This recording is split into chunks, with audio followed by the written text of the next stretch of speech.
चांद से पूछता रहा वो रात भर हाल उसका, चांद से पूछता रहा वो रात भर हाल उसका, जिसकी यादों में अब भी धड़कता है दिल उसका। चांद भी चुप रहा, बस आंसू सा पिघलता गया। शायद उसे भी पता था लौटेगा नहीं प्यार उसका, लौटेगा नहीं प्यार उसका। तू तो बस गइलू जाके आसमान पे, तू तो बस गइलू जाके आसमान पे। हे चंदा पता लेके अइहा मोरा जान के, हे चंदा पता लेके अइहा मोरा जान के।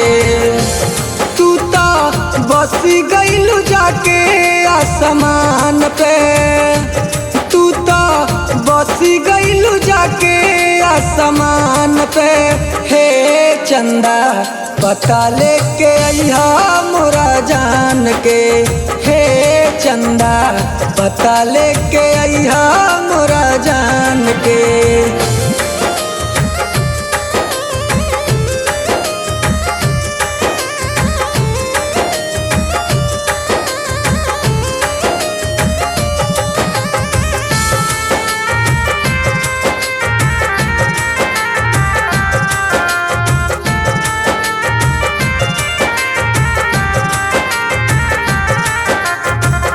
पूछली हनी सब फुलवा पतैया, आवेलू न रानी तू तो कतही नजरिया।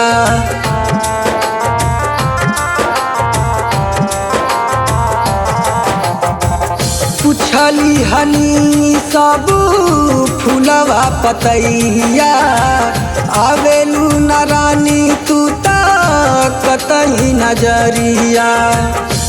याद आई मिलल रानी तोहर रात के, याद आई मिलल रानी तोहर रात के।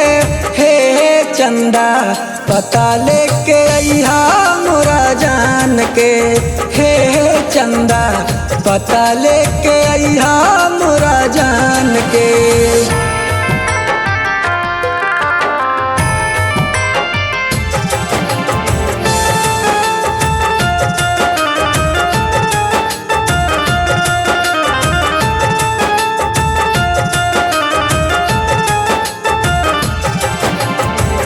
घूमी घूमी खो जाता नी बन के बवरिया, दिहलू न हमके गोरी तनिको खबरिया।